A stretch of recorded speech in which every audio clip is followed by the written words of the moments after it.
Graça e paz, irmãos. Som, ei. Vamos nos colocar de pé para começar o nosso culto? Eu vou pedir para o pastor estar vindo aqui orar nessa noite.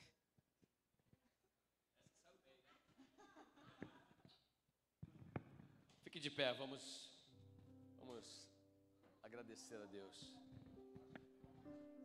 Pai, nós te louvamos por tua bondade, tua misericórdia e teu amor.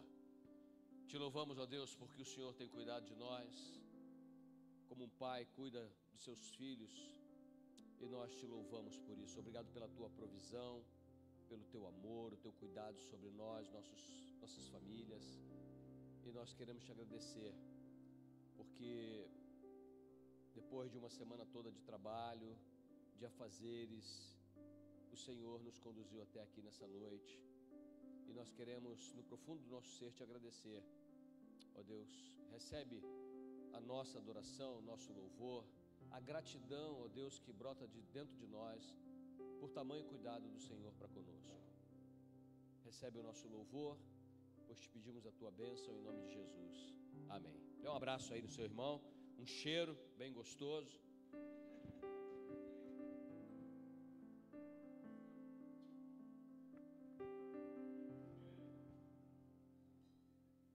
Pode? Tá, rapidão.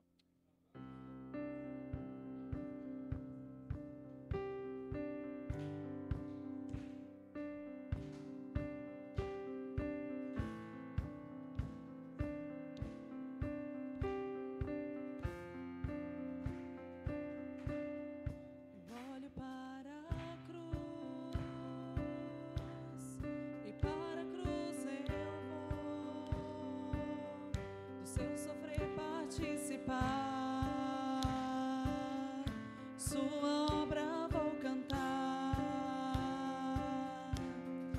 meu Salvador na cruz mostrou o amor do Pai, o justo Deus.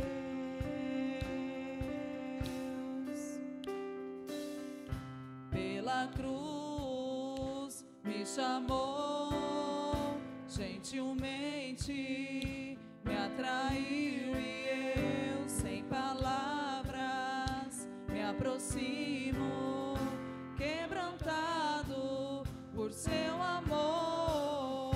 Pela cruz me chamou, gentilmente me atraiu, e eu, sem palavras, me aproximo, quebrantado por seu amor.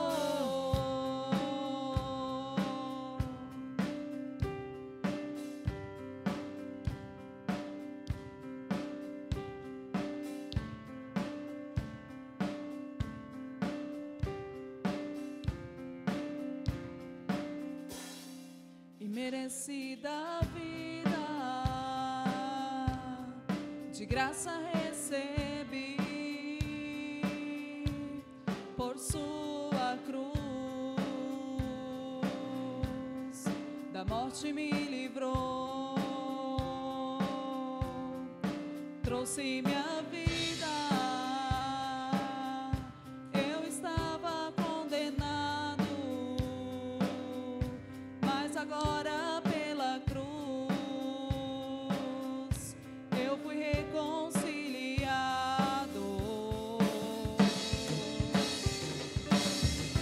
Pela cruz me chamou, gentilmente me atraiu, e eu, sem palavras, me aproximo, quebrantado por seu amor. Pela cruz me chamou, gentilmente me atraiu, e eu, sem palavras, me aproximo, quebrantado por seu amor.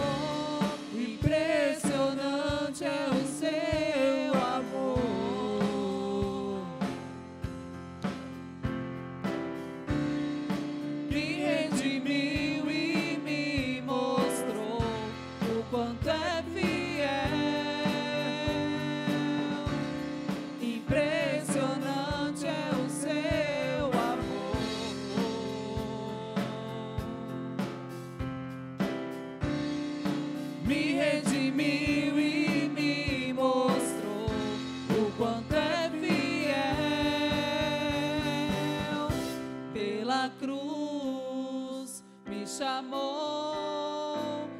gentilmente me atraiu e eu, sem palavras, me aproximo, quebrantado por seu amor, pela cruz me chamou, gentilmente me atraiu e eu, sem palavras, me aproximo, quebrantado por seu amor.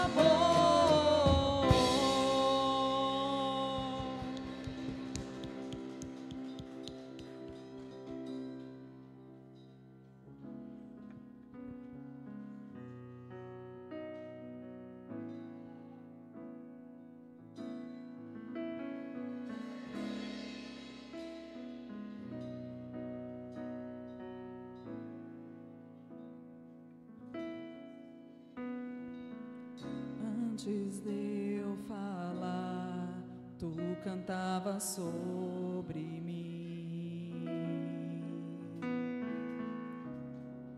Tu tens sido tão, tão bom pra mim.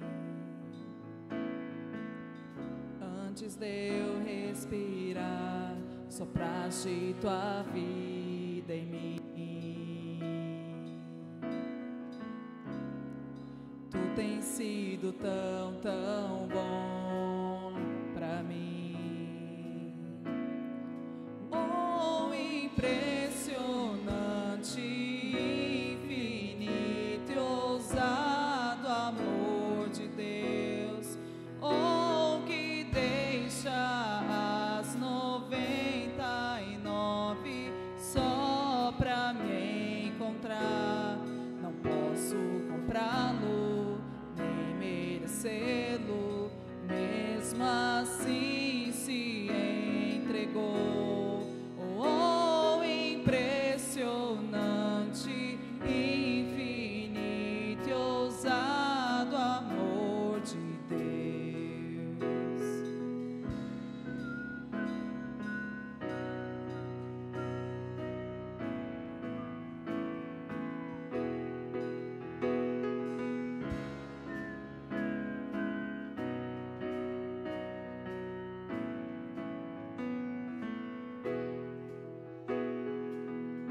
Inimigo eu fui, mas teu amor lutou por mim. Tu tens sido tão, tão bom pra mim. Não tinha valor, mas tudo pagou por mim. Tu tens sido tão, tão bom pra mim. Oh, impressionante, infinito e ousado amor de Deus. Oh, que deixa as 99 só pra me encontrar. Não posso comprá-lo, merecê-lo, mesmo assim se entregou. Oh, impressionante, infinito e ousado amor de Deus.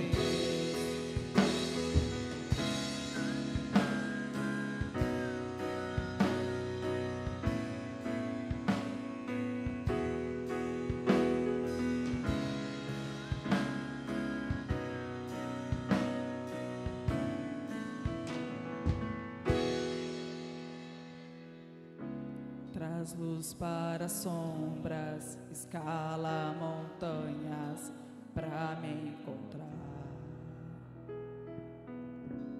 Derruba muralhas, destrói as mentiras pra me encontrar. Traz luz para sombras, escala montanhas pra me encontrar. Derruba muralhas, destrói as mentiras pra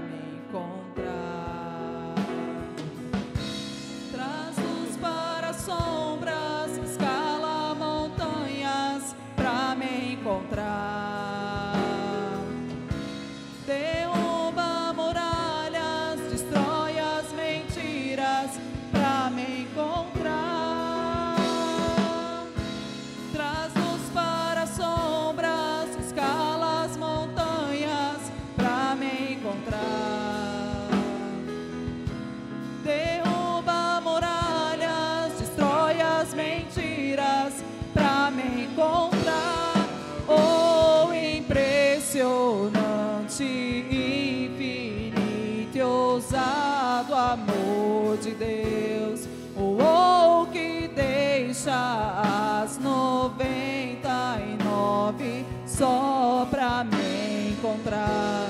Não posso comprá-lo, nem merecê-lo, mesmo assim se entregou. Oh, impressionante, infinito e ousado amor de Deus.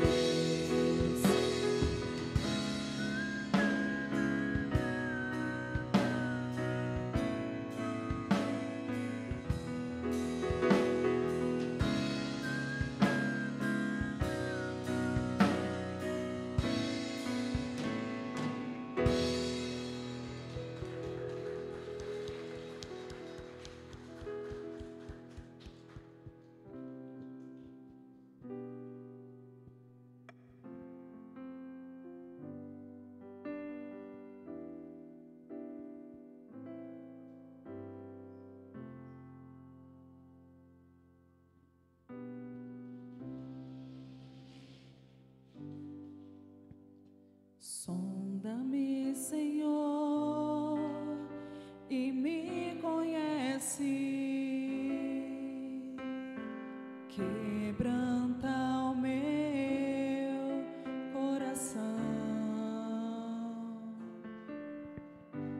Transforma-me conforme a tua palavra e enche-me até que em mim se ache só a ti. E então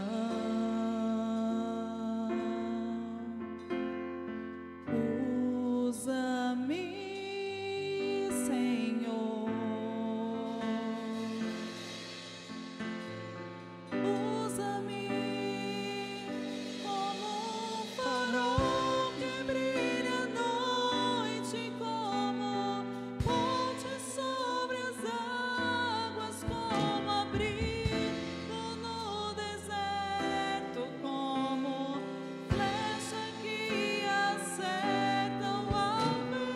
Quero ser usado da maneira que te agrade, em qualquer hora e em qualquer lugar. Eis aqui a minha vida, usa-me, Senhor, usa-me.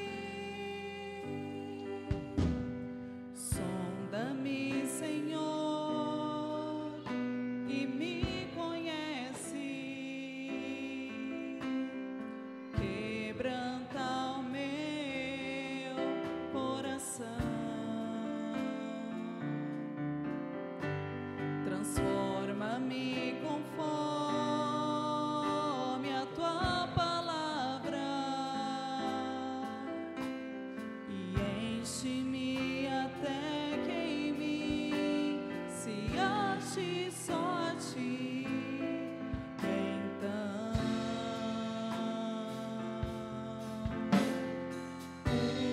usa-me, Senhor.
aqui a minha vida, usa-me, Senhor,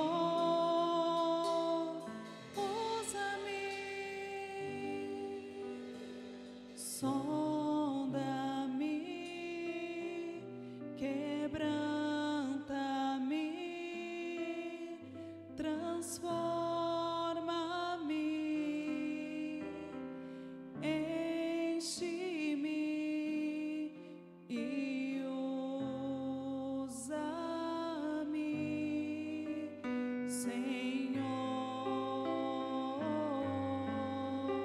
e usa-me,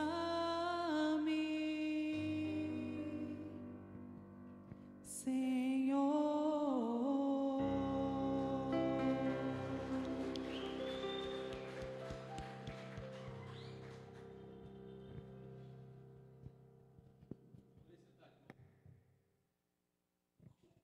Gratidão aí a equipe nos servindo nessa noite, que Deus abençoe, o Hugo lá também na mesa. Muito bom poder contar com os irmãos aqui e podermos adorar ao Senhor. Abra sua Bíblia. Nós estamos pensando sobre fundamentos da fé, ou alicerce da fé, o que você quiser entender, mas quero compartilhar com você nessa noite sobre a paternidade de Deus.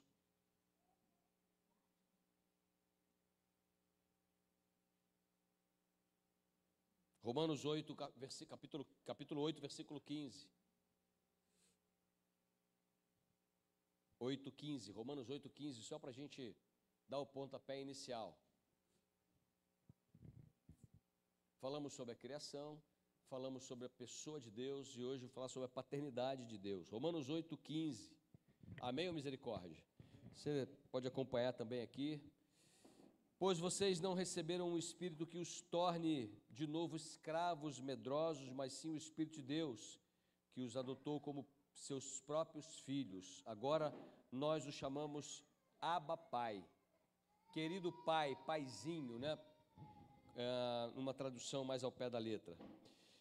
Então Deus não só é Criador, mas Ele também é o nosso Pai. E é claro que para as pessoas que não têm a presença de um pai, falar de paternidade de Deus é muito mais difícil de compreender do que simplesmente a gente poder falar de um pai presente, de um pai ausente. Quem nunca teve um pai não pode medir, né? Não sei se existe algum caso aqui na igreja. No entanto, a gente sabe que a presença do pai na vida da menina e do menino é algo extremamente importante. Todo mundo diz assim, mas a mãe tem um papel fundamental na vida dos filhos. É verdade. A gente sabe disso, a gente não questiona isso. Mas a figura paterna dentro de um lar é tudo na formação do caráter do menino e da menina também.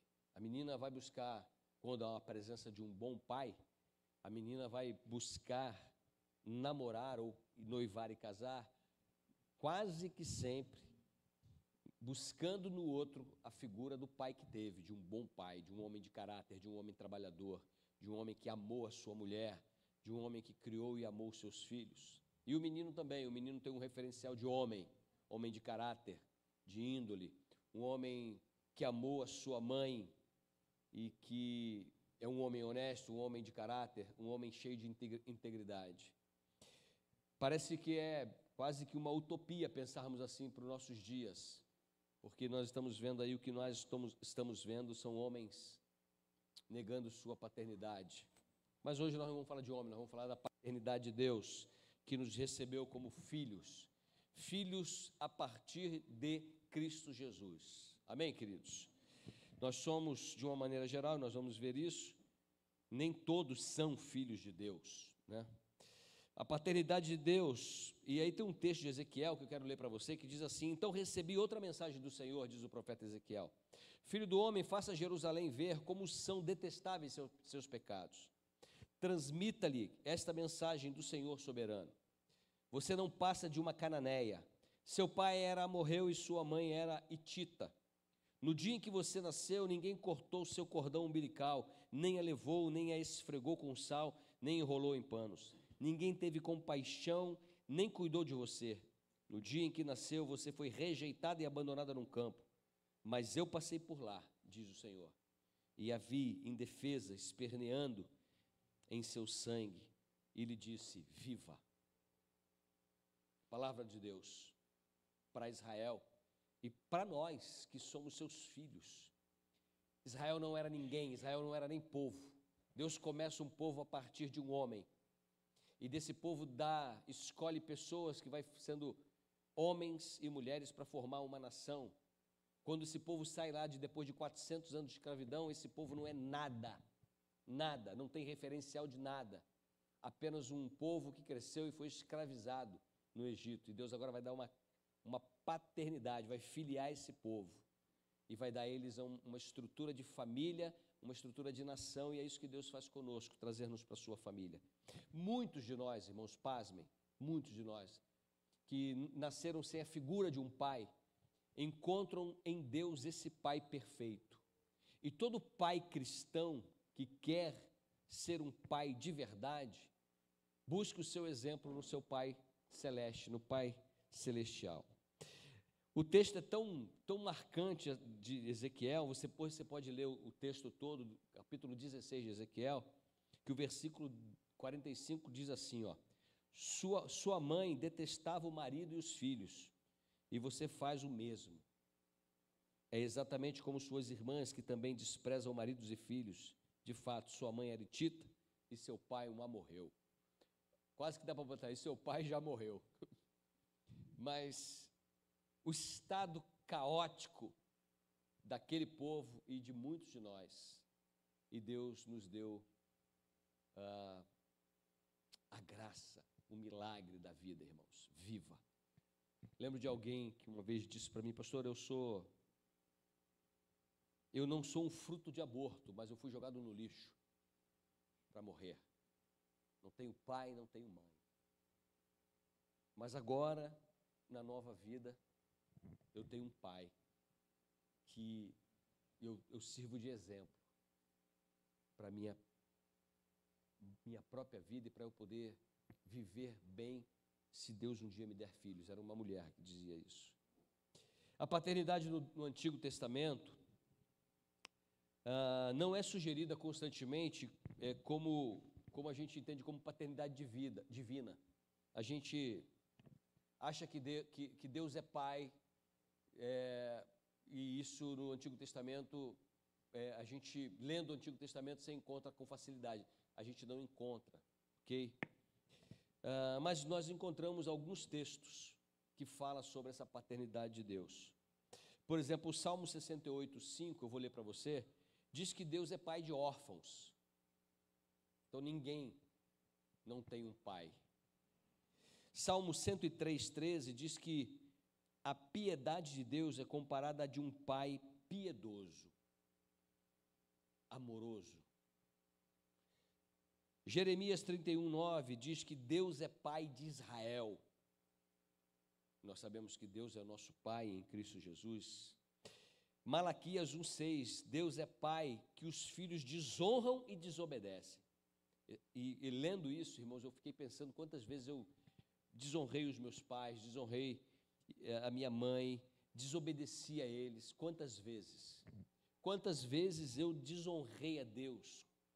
Quantas vezes eu desobedeci? Será que eu ainda tenho feito isso? Desobedecer a Deus? Desonrar a Deus?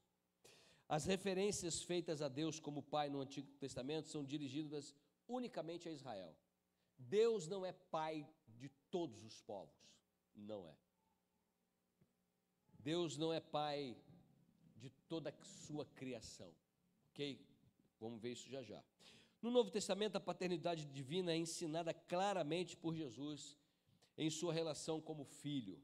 E ele quebrou, irmãos. Imagine que os religiosos, os profetas, nunca se referiram a Deus, nem os salmistas, como pai. Mas Jesus vai falar abertamente da sua relação com Deus, dele sendo filho e Deus sendo pai. E ele vai nos ensinar, na oração do Pai Nosso, a nos dirigirmos a Deus também como pai. Pai nosso que está no céu.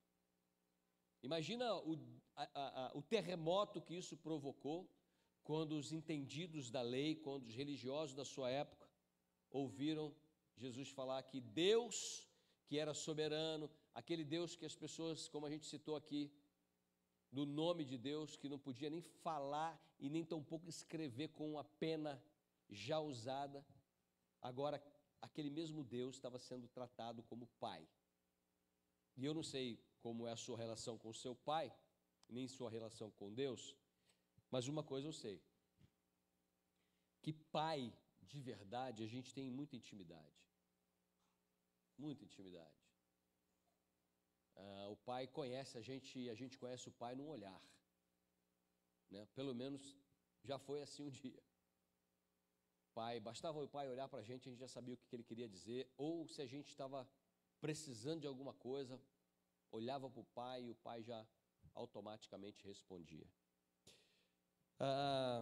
E aí você vai encontrar em Mateus 11, você vai encontrar em Mateus 28, Lucas 22, João 1, João 3, João 6, João 10, João 14, João 17 e de uma forma muito especial em João 14 e no capítulo 17. Todos esses textos mostram Jesus falando do Pai, se referindo ao Pai.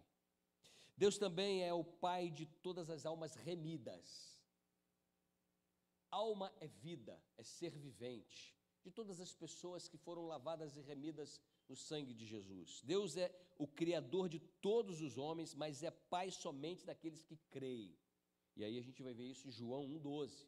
A todos quanto receberam, Deus deu-lhes o poder de serem feitos filhos de Deus. Todos quanto receberam quem? A Jesus, como que? Senhor e Salvador. Todos os que creram, mediante a fé, como diz Paulo, recebendo Jesus Cristo como Senhor e Salvador, Deus deu-lhes o poder de serem feitos filhos de Deus. Ok? Então, isso quebra um paradigma, irmãos. Qual é o paradigma?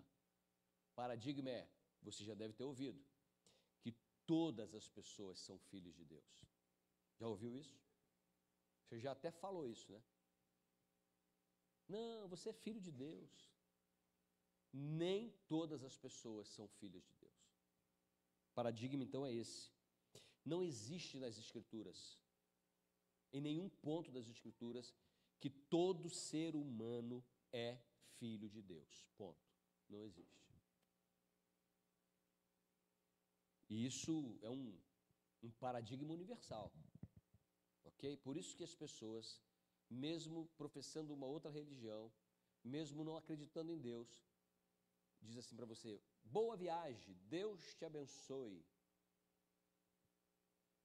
Você é um filho de Deus, você é uma filha de Deus. Existe uma teoria chamada deísmo, que ensina que Deus criou o universo e se ausentou dele, largou, abandonou a sua criação. Deus não quer mais saber da sua criação. E isso não é verdade, muito ao contrário. Como Pai, Deus é intimamente conhecido por seus filhos e filhas, e Deus quer se associar com esses filhos, quer se relacionar com esses filhos. Deus não está ausente, nem da sua criação, de uma maneira geral, e muito menos da vida dos seus filhos e filhas. Eu já ouvi algumas pessoas dizer assim: o que eu faço, Deus não tem nenhum interesse. Isso é mentira, irmãos. O que eu faço de bom e o que eu faço de errado, Deus tem todo o interesse, porque Ele é Pai. Então Deus se interessa, por exemplo, pelo seu bem-estar. Se a gente está vivendo uma vida infeliz, uma vida de aborrecimento, de chateação, Deus se aborrece com isso, como um bom pai. Um dia, meu filho estava chateado, que estava trabalhando já há um tempo numa empresa e não tinha mais perspectiva de vida. Ah, pai, eu vou deixar o trabalho, eu estou chateado, abriu o coração, a gente falou, eu falei, cara, fique lá, mas comece a mandar currículo e fale com Deus, Senhor, me tira desse lugar, se esse lugar não é um lugar para mim. Uma semana depois, o Tiago estava trabalhando em outro lugar. Deus se importa, irmãos, com a gente. Eu lembro de mim mesmo, isso estou contando para a glória minha, mas para que você entenda que Deus quer cuidar de você e que Ele se interessa pelo seu bem-estar. Quando eu casei com a Alessandra, eu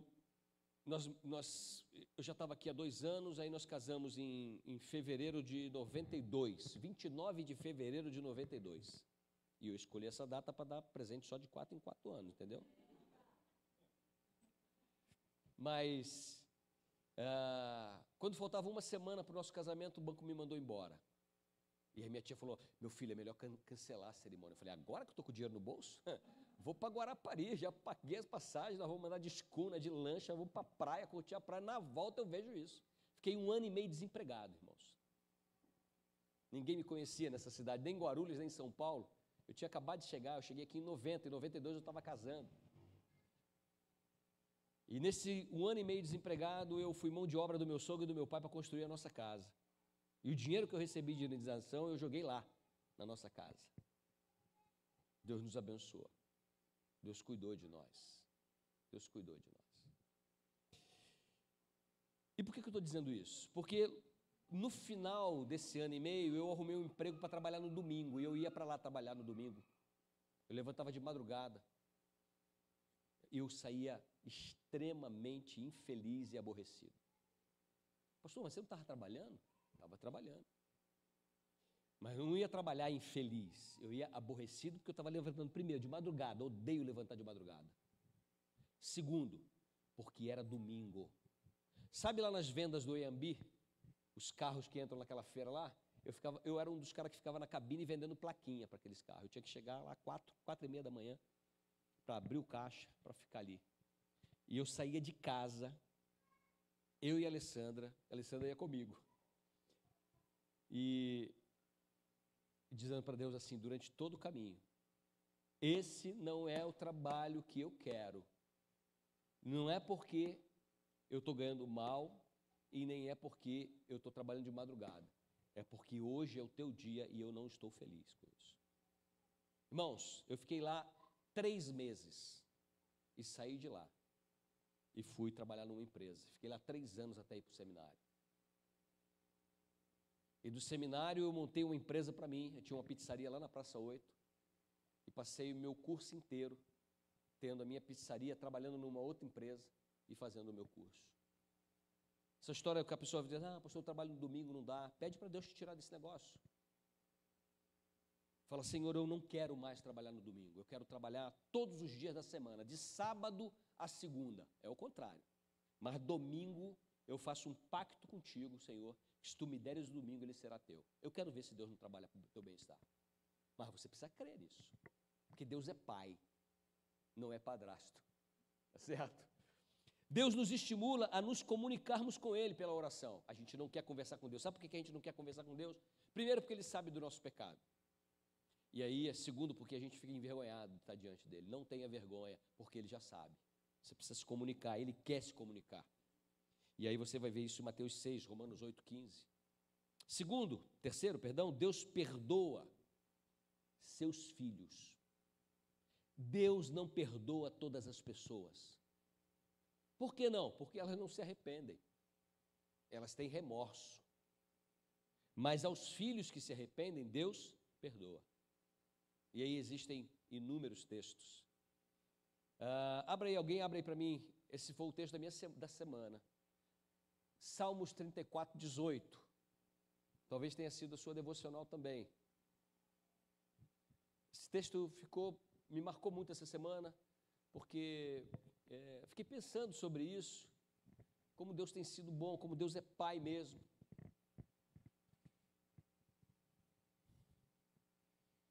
Salmo 34, 18, acho que é isso. Pode ler.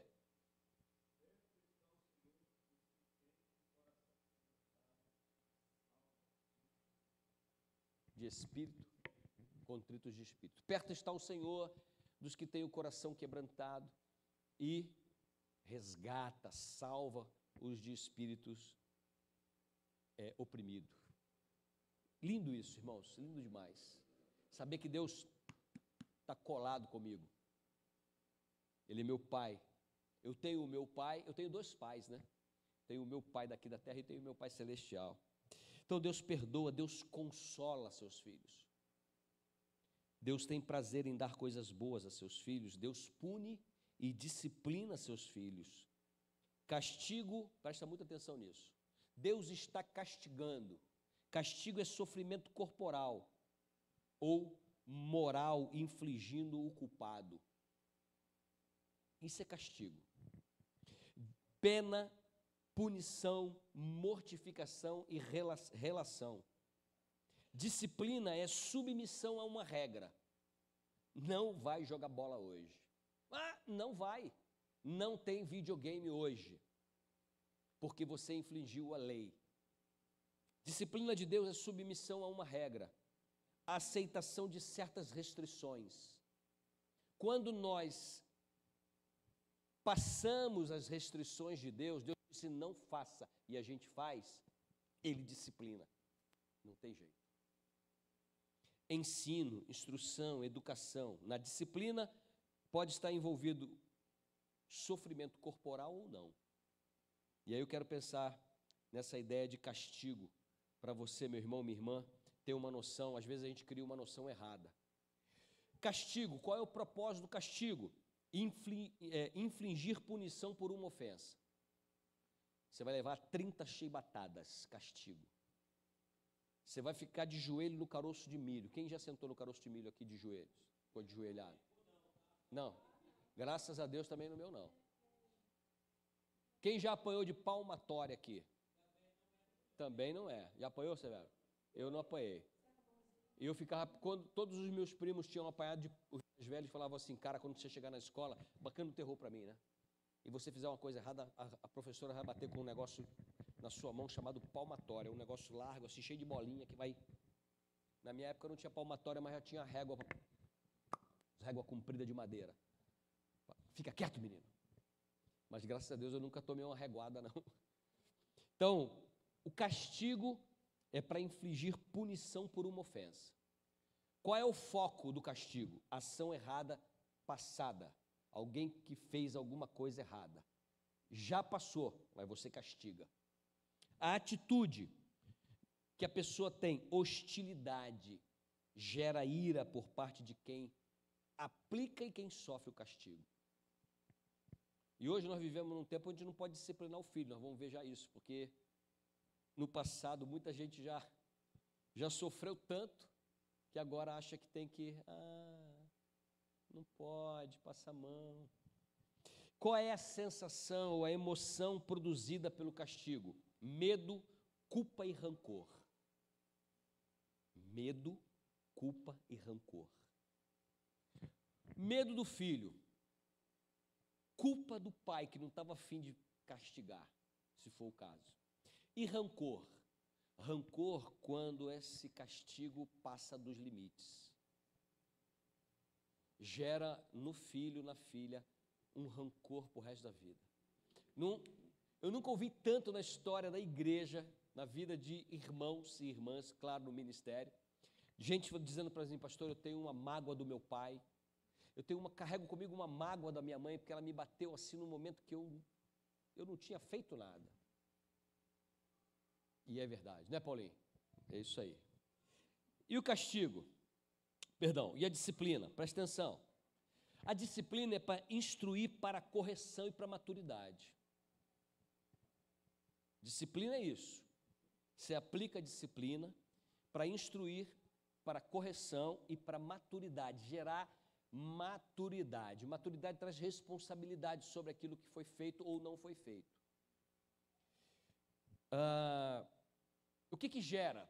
Isso gera na criança e no filho futuras ações corretas. futuras ações corretas. E com relação à atitude, amor e preocupação por parte de quem aplica a disciplina. Isso produz amor. E qual é o sentimento que gera no filho e na filha? Segurança. Meu pai me ama, minha mãe me ama. Ele quer o melhor para mim, ela quer o melhor para mim. Tá vendo, Ana Júlia? Anote aí.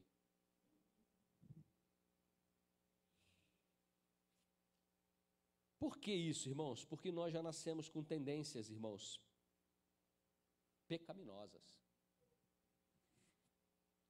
Salmo 51, 5, Davi diz assim: eis que eu nasci em iniquidade, e em pecado me concebeu a minha mãe. Chegamos todos a essa vida com um grande potencial para o mal, todos nós. Você sabe que o meu neto fez 2 meses. Quanto tem a menina? 5 meses. Ele é tão sem vergonha que ele já não quer mais ficar muito tempo no berço sozinho, deitado. Ele já sabe que se ele chorar um pouquinho mais, a mãe pega no colo. O vô não pega não, mas a mãe pega. Não pego. Eu vou lá, falo com ele, brinco com ele, e aí eu saio, o que ele quer é, fala para mim, colo. Aí a mãe pega, entendeu? Tem que deixar sofrer um bocado, botar um pouco de água para fora dos olhos, faz bem, renova a visão. Mas qual é a maldade que tem nisso, pastor? Astúcia. Ok? A gente fala assim, a criança não carrega mal nenhum, carrega. Já está em nós, vem do berço, vem do útero da mãe. Apesar de os bebês não serem criaturas conscientemente pecadoras, não estão pecando porque têm consciência do que está fazendo. Nascem debaixo do pecado, com inclinação para o egoísmo, rebeldia e o mal. Você já viu criança pequena, má? Ou nunca viu? Ou em que mundo você está vivendo? Porque eu já vou fazer 60 e eu sempre tive amiguinhos bonzinhos, tive molequinho ruim.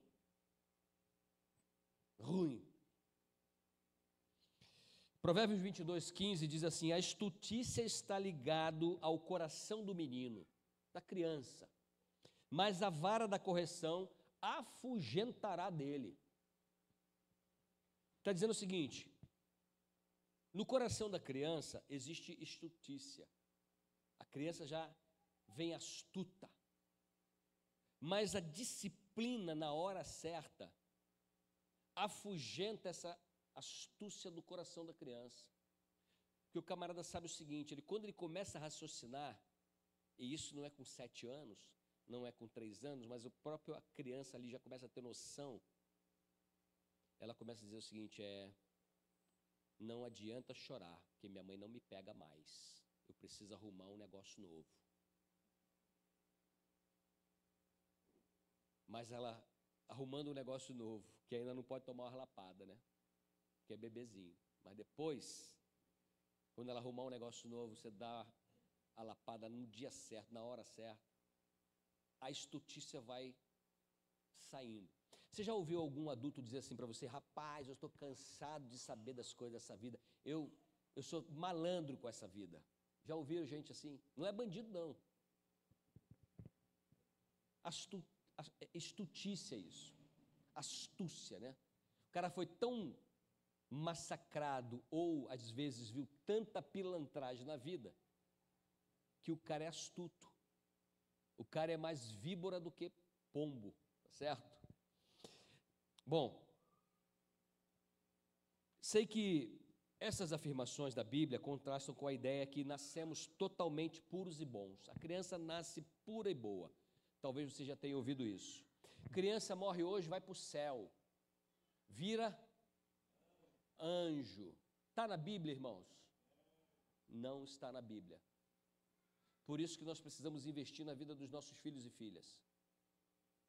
Levá-los ao conhecimento de Jesus o mais cedo possível. Tá certo?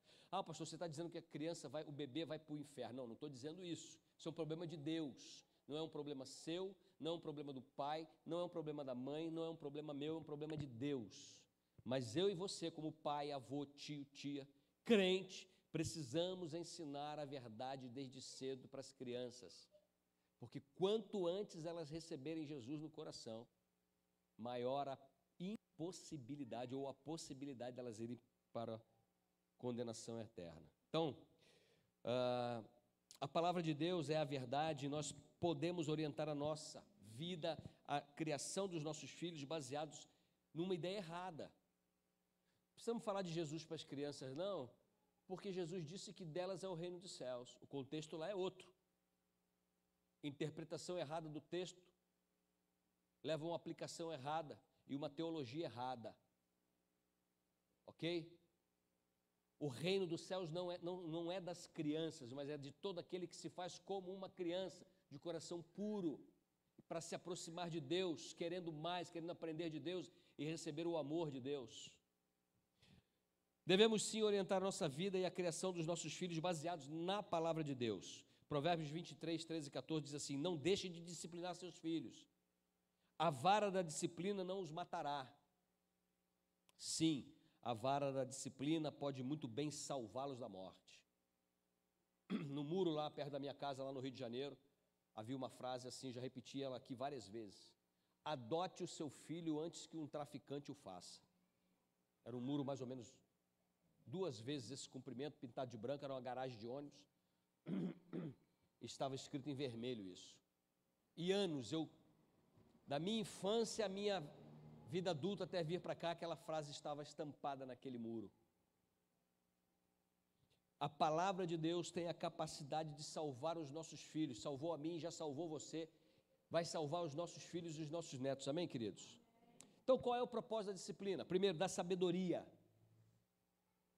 Evitar que os pais sejam envergonhados. Já viu criança fazendo birra na rua, irmãos? É a coisa mais ridícula do mundo. Pai e mãe sem autoridade sobre os filhos. O Tiago tomou todas as vacinas e nós fomos passear no Center Norte. Era o único shopping que tinha. Nós fomos lá comprar um bichinho de pelúcia para ele. Compramos o pica-pau. Desenho santo, de crente. Bicho, crente. Quando nós entramos, deixamos o nosso carro no Lar Center, atravessamos a rua, e quando nós entramos no shopping, alguma coisa aconteceu com aquele menino, um capeta, um demônio se apoderou dele, e ele se lançou no chão. Estava na mão da mãe ou na mão da avó, estava eu, a Alessandra, o Tiago e a dona Terezinha. E levantou as pernas, deitou de costa no chão, e eu cruzei os braços, olhei e deixei. Ai, ui, ai, ai. E o povo passando, olhando, e eu lá em pé, olhando para ele. Ele olhando para mim, eu olhando para ele, e a avó, ai, ai, Alessandra. Eu saí, caminhei até o Tiago, ele no chão de costas, com as pernas, igual tartaruga virada ao contrário. Falei, você quer levantar daí ou você quer que eu te levante? Se eu te levantar, tu vai apanhar na frente de todo mundo aqui e agora, para todo mundo ver, porque eu sou o teu pai. Plum! Ficou bom, o demônio foi embora na hora, pode perguntar para ele. Talvez ele esteja aqui domingo, pergunta para ele, encosta ele num canto e pergunta, escuta, tu lembra quando teu pai? Na hora, porque ele sabia que a borracha ia cantar ali mesmo. Ah, pastor, mas é a vergonha? Vergonha é o que ele estava fazendo. E a vergonha para mim era, que autoridade que eu tinha? Não, velho. O Gabriel, mesma coisa. Fez uma birra um dia, eu falei, escuta aqui, está em outro nível aqui para nós agora? Está em outro planeta? Se arruma aí, senta aí, fica, espera, acabou. Ponto final. Então, evitar que os pais sejam envergonhados, evitar vida infeliz, irmãos. Você sabia que a disciplina na vida do seu filho vai tornar ele uma pessoa segura, um homem ou uma mulher seguro na vida? Vida infeliz, mal resolvido, gente mal resolvida nunca passou por disciplina.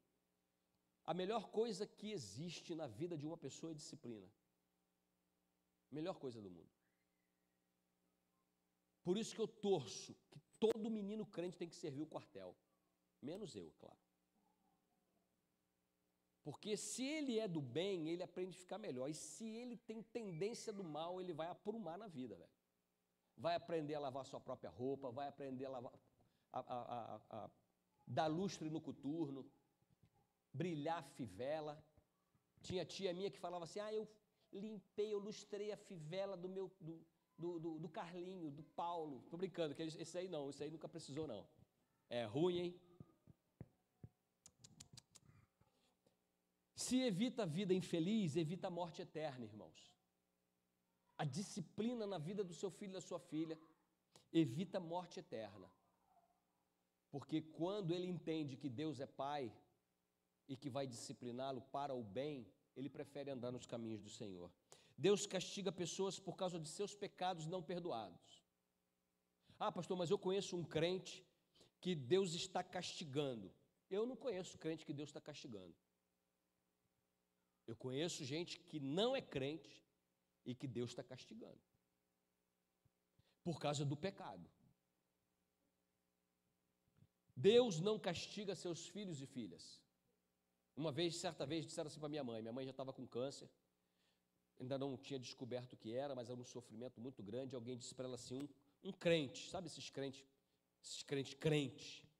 Irmã Zeni, vai ver que a irmã cometeu algum tipo de pecado para estar sofrendo desse jeito. Irmãos, eu fiquei sabendo disso, quase que no outro dia eu ia brigar com o cara. E eu falei para ela, amanhã eu vou pegar esse cara lá fora, perguntar para ele quem é que deu a autoridade dele de dizer isso para a senhora, quem é ele diante de Deus, mais ou menos do que a senhora é como filha de Deus. Nem pastor eu era nessa época, graças a Deus, mas não fui não. Ela falou, não vá não, meu filho, fique tranquilo. Fique tranquilo. Todo o castigo de Deus para os pecados de seus filhos e filhas foram sofridos por Jesus na cruz, irmãos. Isaías diz o seguinte, ele foi ferido por nossa rebeldia e esmagado por causa de nossos pecados. Sofreu o castigo para que fôssemos restaurados e recebeu açoite para que fôssemos curados. Amém, queridos? Isaías 53, 5. Então, o castigo que nos traz a paz. Olha bem, o castigo que era reservado para mim, eu tenho paz porque estava sobre Jesus. Já foi pago por ele o preço do meu castigo. Ele foi ferido por causa da minha rebeldia, da sua rebeldia, da nossa rebeldia. E aí eu quero que você compare alguns textos bíblicos, que eu vou mostrar para você, só dois só. Castigo e disciplina, tá bom? Para os filhos de Deus, disciplina. Meu filho, não rejeite a disciplina do Senhor. Não desanime quando ele o corrigir, pois o Senhor corrige quem ele ama, assim como o pai corrige o filho a quem ele quer bem. Provérbios 3, 11 e 12. Se Deus corrige, se o meu pai me quer bem, ele me corrige. Lembra que o coro cantava na mão da minha mãe. O meu pai era outra surra que ele me dava, não era surra de bater, era uma surra emocional e psicológica. E ele falava comigo aqui no pé do ouvido, porque se aquele homem fosse me bater, eu estava ferrado, tá certo? Para não cristãos, vejam, diz a palavra do Senhor, o dia do Senhor está chegando, o terrível dia da sua fúria e ira ardente. A terra ficará desolada e os pecadores serão destruídos. Os céus acima deles escurecerão e as estrelas deixarão de brilhar. O sol estará escuro ao nascer e a lua não iluminará. E o Senhor castigarei o mundo por sua maldade, os perversos por seu pecado. Esmagarei a pretensão dos arrogantes, humilharei o orgulho dos poderosos. Isaías 13, 9 a 11. Isso deve provocar em nós, irmãos, um abalo dentro da nossa vida. Não por causa de nós, mas por causa das pessoas que nós conhecemos que não conhecem o Senhor. Para que nós sejamos instrumentos de Deus na vida desses queridos. Tem muitos outros textos. No tratamento de Deus para com os homens, existe uma distinção bem clara entre castigo como meio de ministrar justa retribuição.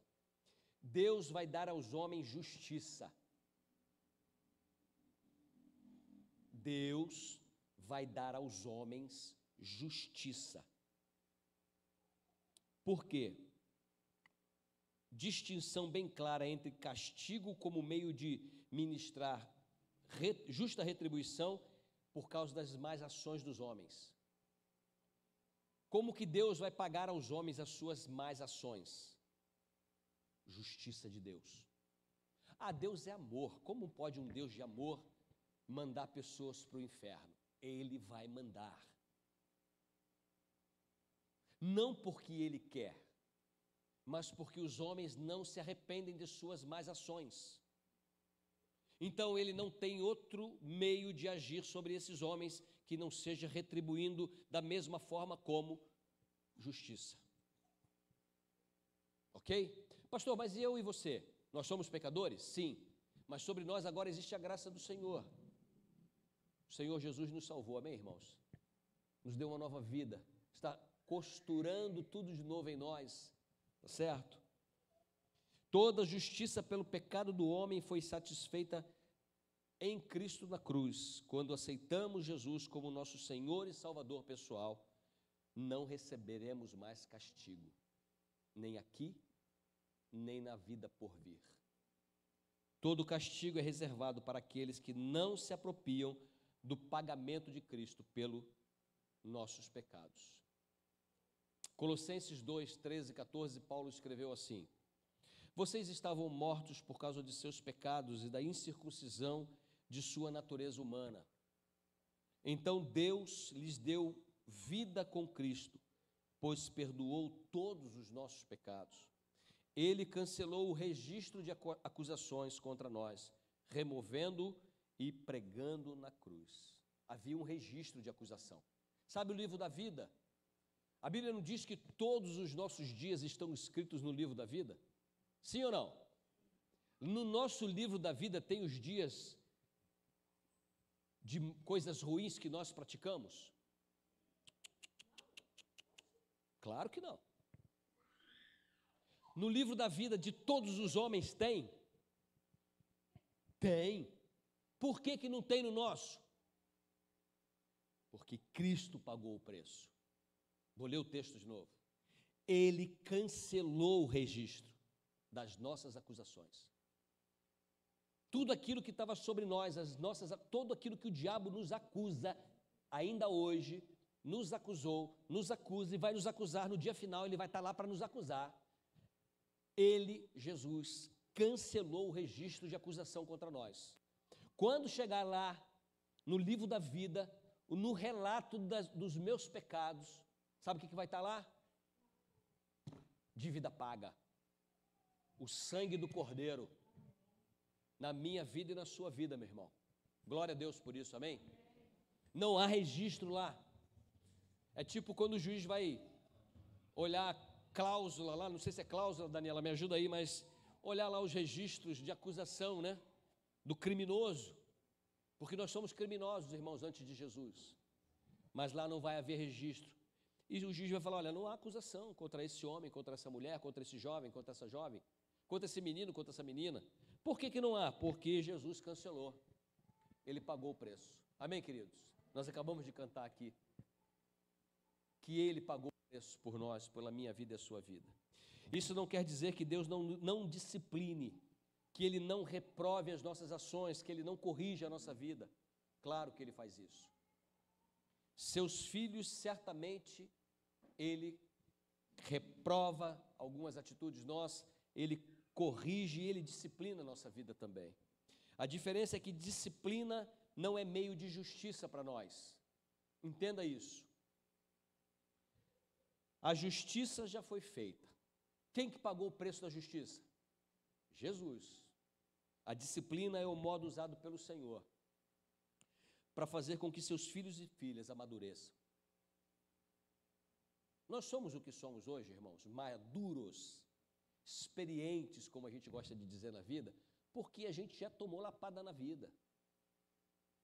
E toda lapada gera caráter, hombridade, que é feito com disciplina. Por isso que Deus nos corrige, Ele nos disciplina, Ele nos põe no eixo. Então não é o que você crê, é o que Deus diz a respeito daquilo que você tem que fazer.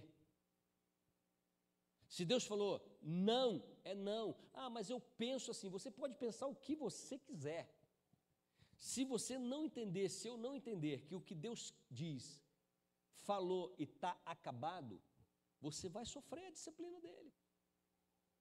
Conhece gente crente, crente de verdade, estou falando de crente mesmo, que parece que vive a vida inteira debaixo de disciplina de Deus? Eu conheço.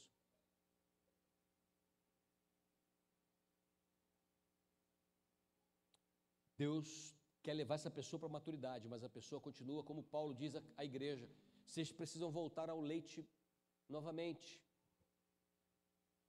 tomar mamadeira novamente, mingau, porque eu queria dar alimento sólido para vocês, mas vocês não vão suportar alimento sólido. Deus então disciplina. Disciplina é instrução ou treinamento dado para corrigir. Quando Jesus pega os 12, né? Alguém aqui está vendo The Chosen, não?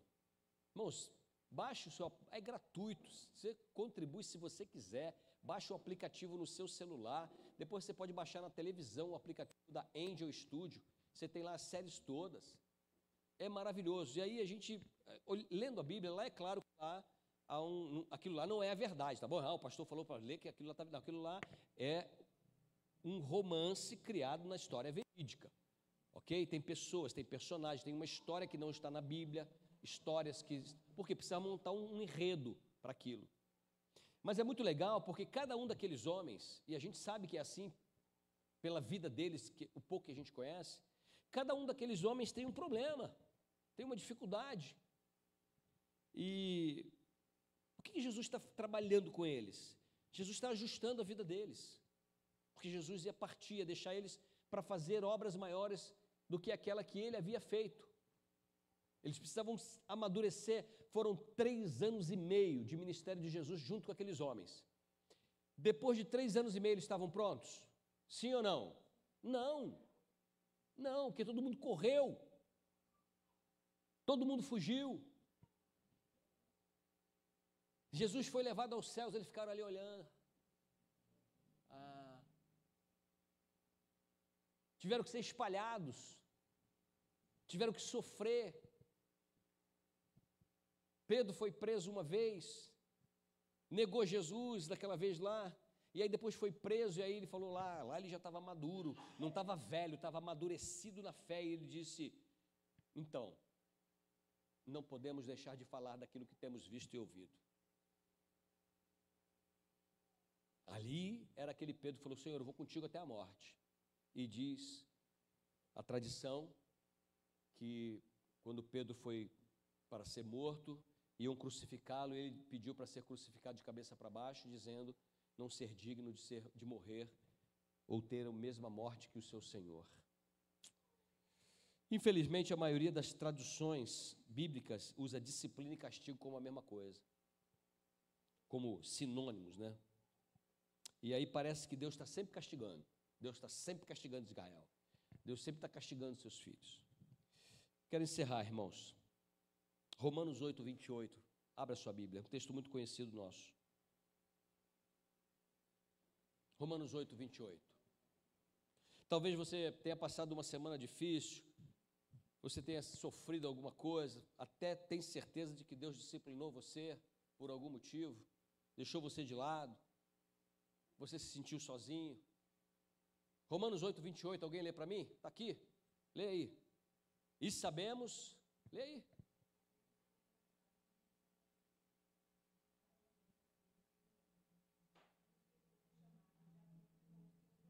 Amém.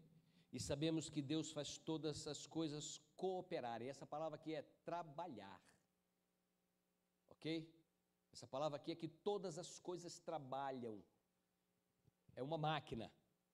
Todas as coisas cooperam para o bem daqueles que o amam e que são chamados de acordo com o seu propósito. Amém, queridos? Eu e você fomos chamados para ser filhos de Deus. E recebemos uma missão dada por Ele, pelo próprio Senhor Jesus. E nós precisamos cumprir essa missão de filhos amados perante uma geração completamente corrompida. Sendo assim, depois de saber disso que nós acabamos de ler, que todas as coisas cooperam, trabalham, eu e você já recebemos a Cristo como Senhor e Salvador. Então devemos crer sempre que tudo o que acontece, irmãos, na nossa vida, quer seja coisa boa, quer seja coisa pesarosa, vai resultar em aprimoramento, maturidade e bênção de Deus sobre a nossa vida. Amém?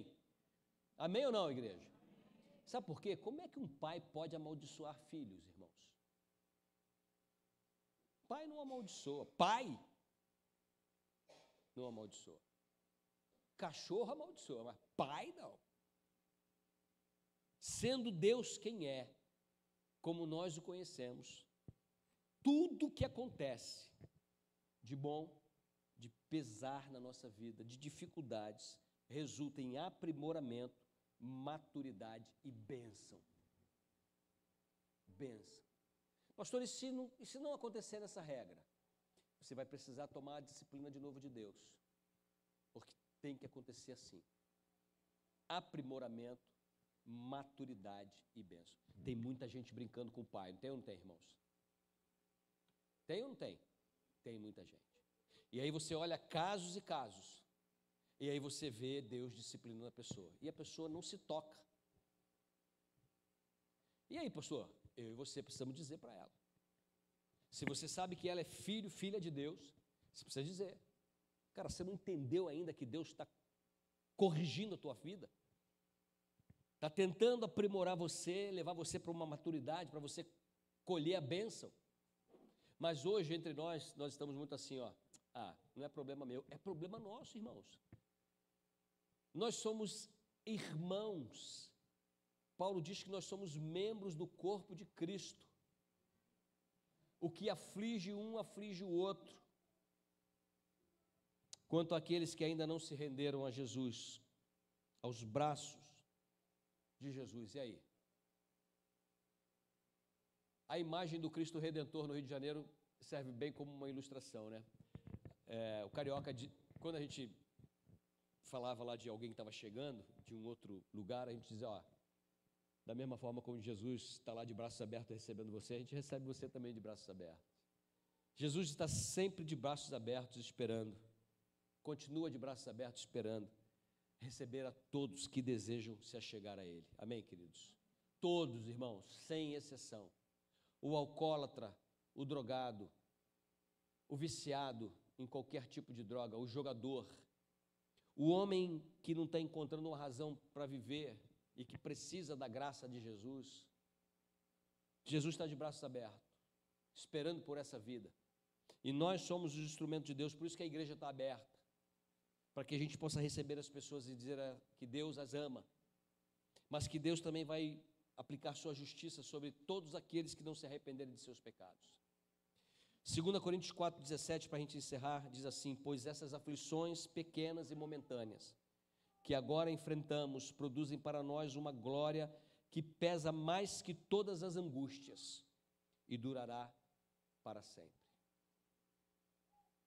Todas as aflições, olha o que Paulo está dizendo, todas as aflições pequenas, porque Paulo estava dizendo que essas aflições que ele tinha passado, Paulo foi tirado como morto de uma situação, foi apedrejado, estava preso,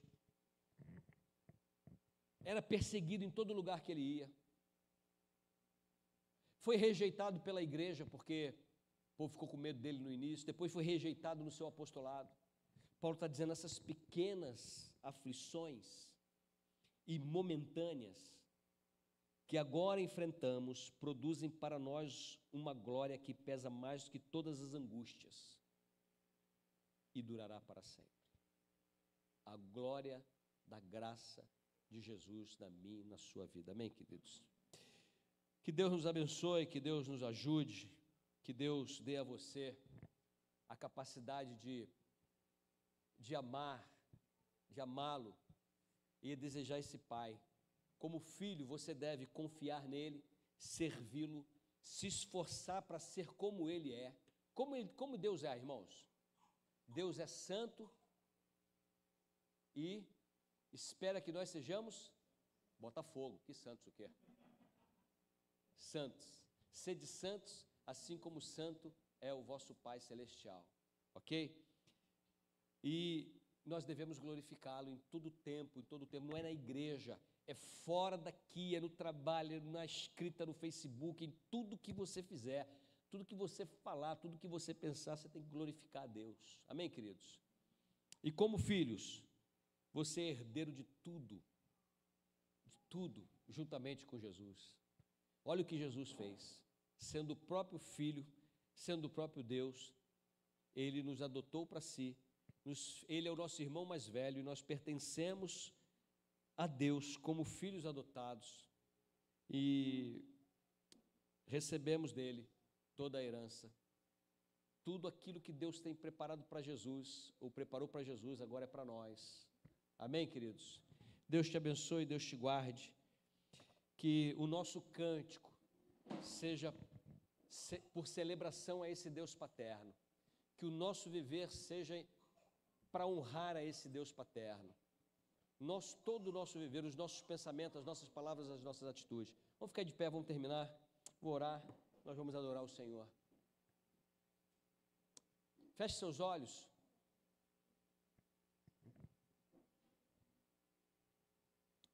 Senhor, nós te louvamos porque Tu és um Pai presente na nossa vida. Não foram poucas as disciplinas, ó Deus, que alguns de nós passaram e eu também passei, meu Deus. Mas eu te louvo porque em todas elas eu pude ver a Tua bondosa mão, cuidando da minha vida, zelando pela minha vida para que eu pudesse chegar até aqui, e eu te louvo por isso. Te louvo pela vida dos meus irmãos, minhas irmãs, as crianças, os jovens aqui da igreja. Ó Deus, mostra para eles como é bom sentir-se amado pelo Senhor, sentir-se próximo de Ti, poder reclinar o ombro, ó Deus, ou a cabeça no Teu ombro, no Teu peito, poder receber a Tua mão, zelando pela nossa vida, nos acariciando na hora de conflitos interiores. Como é bom, ó Deus, saber que o Senhor, em momentos mais difíceis da nossa vida, o Senhor nos carrega no colo para nos dar alívio. Obrigado por Tua boa mão ao nosso lado todos os dias, Senhor. Obrigado por Jesus Cristo, Teu Filho amado, nosso irmão mais velho, que prometeu não nos desamparar, mas estar conosco, nos ajudando nesse processo da maturidade. Obrigado, Senhor. Obrigado pelos meus irmãos aqui nessa noite. Que o louvor entoado, a palavra meditada, seja para a glória do Teu nome, para a nossa edificação, para a nossa fortaleza. Faz assim, em nome de Jesus. Amém e amém. Deus te abençoe, meu irmão, Deus te abençoe, minha irmã. Lembre-se disso, Deus ama você, Ele não vai castigar você, e Ele vai disciplinar você para que você alcance maturidade e receba a bênção abundante sobre a sua vida. Um cheiro.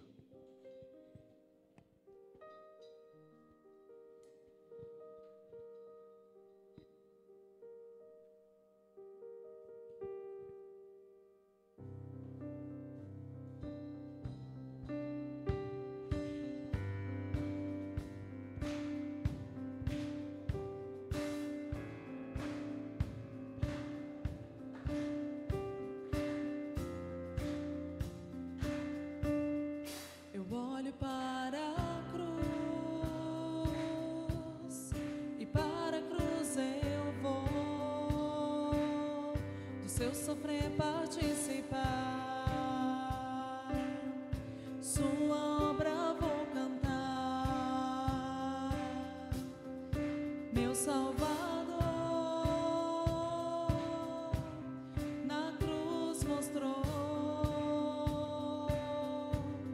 o amor do Pai,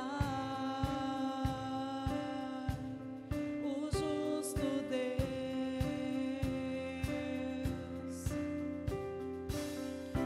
Pela cruz me chamou, gentilmente me atraiu e eu sem palavras aproximo, quebrantado por seu amor.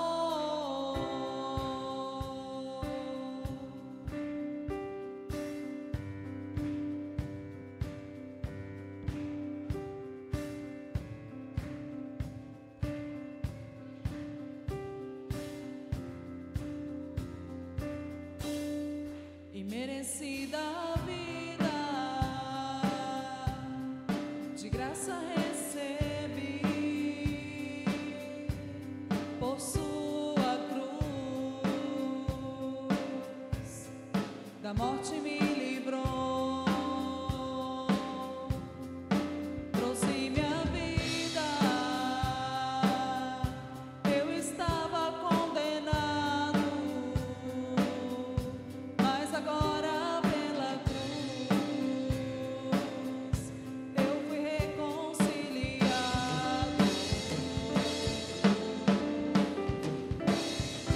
Pela cruz me chamou gentilmente, me atraiu e eu sem palavras me aproximo, quebrantado por seu amor.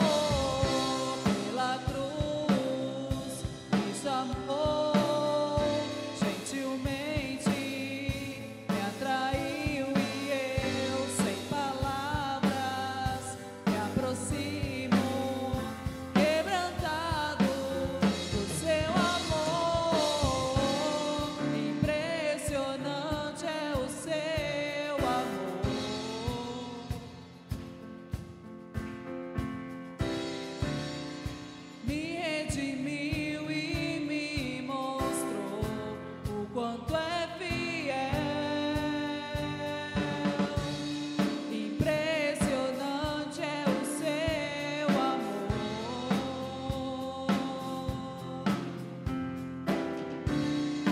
Me redimiu e me mostrou o quanto é fiel. Pela cruz me chamou gentilmente, me atraiu e eu sem palavras me aproximo, quebrantado por seu amor. Pela cruz me chamou gentilmente, me atraiu e eu sem palavras me aproximo, quebrantado por seu amor.